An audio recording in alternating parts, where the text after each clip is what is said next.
I went to the Occupation for Palestine at UC Berkeley this morning just to check it out and see what people were thinking and saying. Right at the entrance to the campus, however, there were a couple of protesters against the Iranian theocracy, so I stopped to talk with them for a few minutes. I'm with the National Council of Resistance of Iran. And we are struggling to establish peace and democracy in Iran.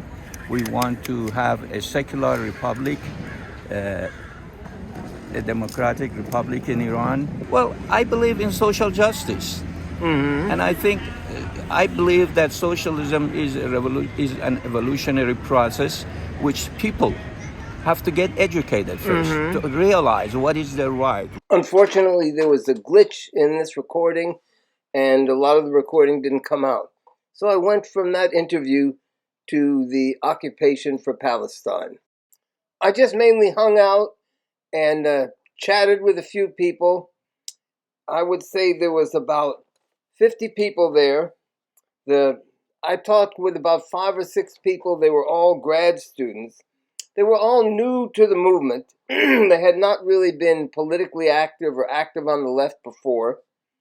But they all just felt they had to do something about what's happening in Gaza.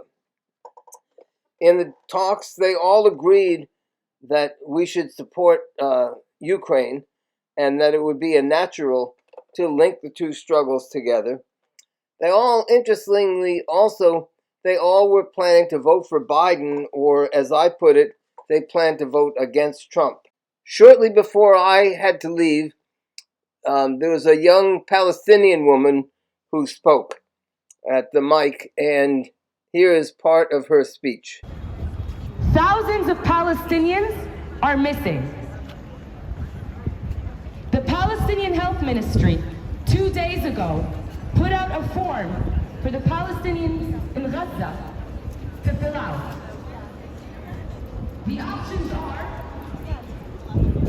do you have a loved one who is dead? Yes or no? Have you buried that person? Yes or no? Is that person under the rubble? Yes or no? Do you know for a fact that that person is dead? Yes or no? Is that person missing? Yes or no? These are options that people have to fill in for their family members that they might never know the fate of. Thousands of people.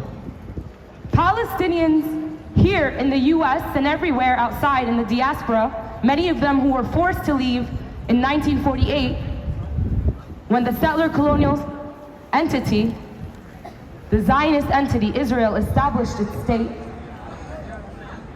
now have to look through lists and see if they find their family's last name in those lists because they can never get in touch with their families because of a blackout.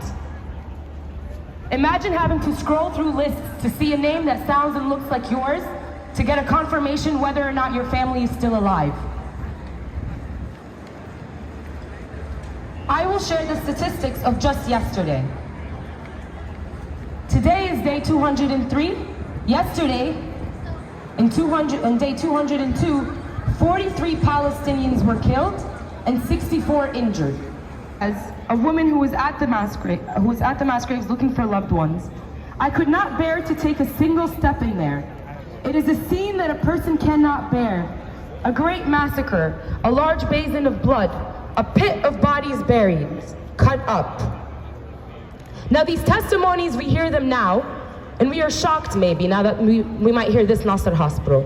But for those who have been following this massacre, this genocide since October 7th, they know that this isn't the first mass grave found. Similar stories came out 3 weeks ago in Shifa hospital. A few weeks before, other stories have come out. And for people who have been following the Palestinian cause for liberation, they know that the massacres began in 1948, when we had Deir Yassin massacre. They know that there are massacres that we are only now finding out about, like Tantura massacre, where over a mass grave by the beach, the Israeli Zionist entity put a parking lot that leads to the beach that they stole. So this is not a new phenomenon. This is a phenomenon, though, that is now being live streamed. That is the only difference. The only difference between this genocide and the crimes of the Israeli Zionist entity is that now we are all bearing witness to it, making us even more complicit and making us even more responsible to having to speak out.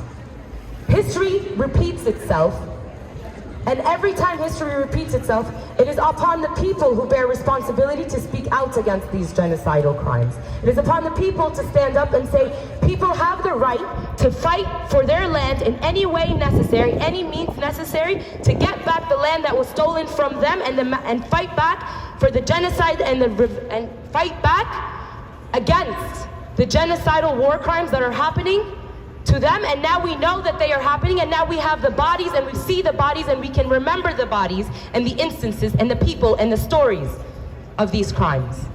And so as we walk by here today, as UC Berkeley students, as we walk by here today, we have to know that there is a tangible line between these stories and our existence on this campus. There is a tangible line between our existence in this country and these horrific stories. It is our tax dollars, it is our tuitions that are paying for this.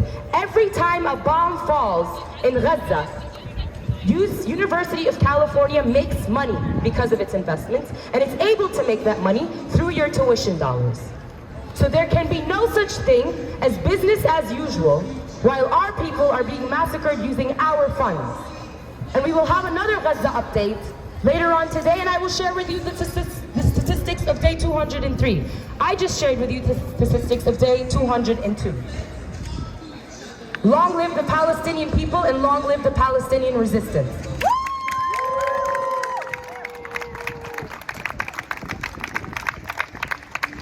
One thing I have to say is that for me, this was a confirmation that the old left, so influenced by Putin and by campism, will not play any role in building a new, healthy socialist movement. It will be the youth, many like those who are at this sit-in today, who will be the basis for building a healthy, proper socialist movement.